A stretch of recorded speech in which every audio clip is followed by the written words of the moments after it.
Orat Hashem, le Zohar de ce matin, Tahazé, viens voir, dit Rabbi Shimon Yochai. Maketiv, Kach et amarta, vaten alea esh mana misbeach vesim ketoret. Alors, en petite préface, une petite explication. Il y avait dans le désert la dispute entre Korah et Moshe Rabbeinu. Korah voulait se disputer avec Moshe Rabbeinu. Malheureusement, Ken, il a entraîné avec lui beaucoup de juifs et ça a fait une grande dispute entre le Am Israël. Maintenant, c'est écrit qu'il a réussi dans une nuit retourner tout le peuple d'Israël contre Moshe Rabbeinu.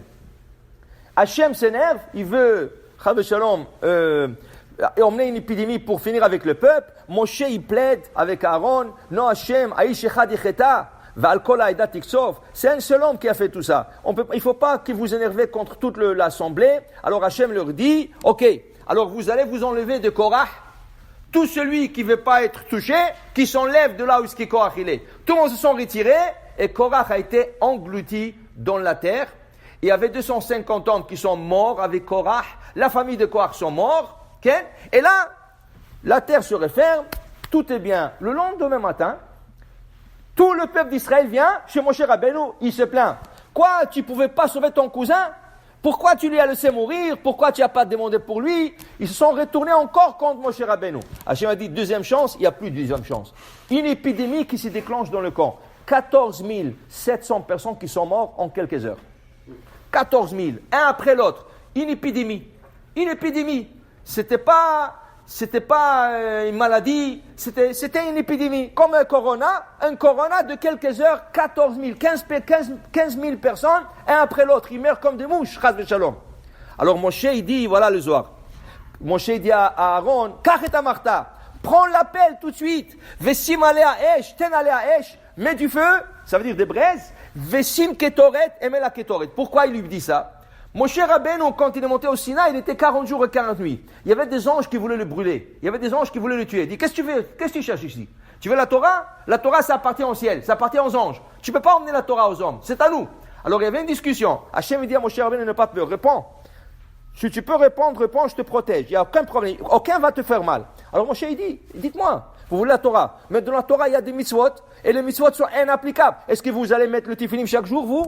Est-ce que vous avez un père et une mère pour respecter Kabet Avicha Vetimecha? Est-ce que quand tu passes dans la rue et tu vois un nid d'oiseaux, tu renvoies la mer et tu prends les oisillons, vous pouvez faire ça vous? Est-ce que de ne pas manger le lait et la viande, vous avez cette mitzvah de ne pas manger, vous ne mangez même pas? Alors là plusieurs fois, plusieurs mitzvahs de la Torah ne vous appliquent pas. Alors ils ont dit, tu as raison Moshe, tu as raison. Alors ils ont fait la paix. Quand ils ont fait la paix avec Moshe Rabbeinu, ils ont dit, mais Hila, pour le tort qu'on t'a causé, alors chaque ange est venu, il lui a donné à Moshe Rabbeinu un cadeau, un secret. Chaque ange, sans exception.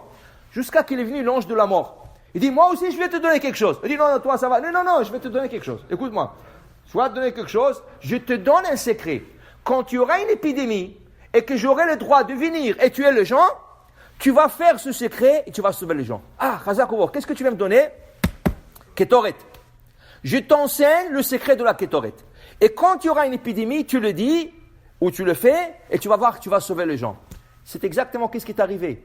14 700 personnes qui sont en train de mourir, et aller avoir beaucoup plus. Moshe, il envoie tout de suite à Aaron, Kach lecha marta et amarta, prends l'appel, mets le feu, mets la kétorette, voilà, il lui enseigne quoi faire, et il passe d'une maison à une autre, avec l'appel, avec la fumée qui est sortie de cette kétorette, et l'épidémie va à Magefan et Etzra.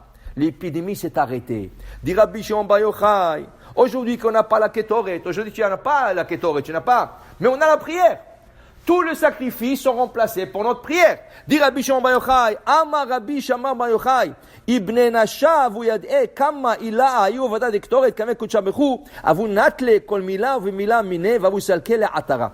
Si tu savais l'importance de la lecture de Kétoret aujourd'hui, tu n'as pas la Kétoret, tu n'as pas cette pelle avec le feu, les 11 encens, mais tu n'as pas tout ça, mais tu as la lecture. Si tu savais combien c'est important de lire la Kétoret doucement, tu aurais pris chaque mot, tu lui aurais mis une couronne en or sur le mot. Okay? Pour te dire que la Kétoret aujourd'hui, c'est le même équivalent que au temps de Moshe Rabbeinu. Mais si on la lit doucement, si on pense et si on comprend un peu comprendre la Kétoret, prends un livre, et commence à étudier, que veut dire Tanour Rabbanan, Pitoum HaKetoret Ketzad, comment préparer Shlosh Mo Vishishim Shmona Mayuba. Il y avait 368 mesures, il y avait 365 pour l'année, 3 mesures pour Kippour. Tu apprends ça et tu le lis. Tu lis doucement, tu es garanti qu'il n'y aura pas d'épidémie. Alors tout ce corona et tout ça, c'est la meilleure ségoula, c'est lire la Ketoret. Le matin, 2 fois, 1 fois en après-midi, mais la lire doucement et comme il faut, et essayer de comprendre, ça c'est le meilleur remède qui peut arrêter cette épidémie. Si tous les Juifs vont le faire, ça, Bat Hashem, on sera tous sauvés et tous guéris. Bat Hashem, Baruch Adonai, Le'olam. Amen ve Amen.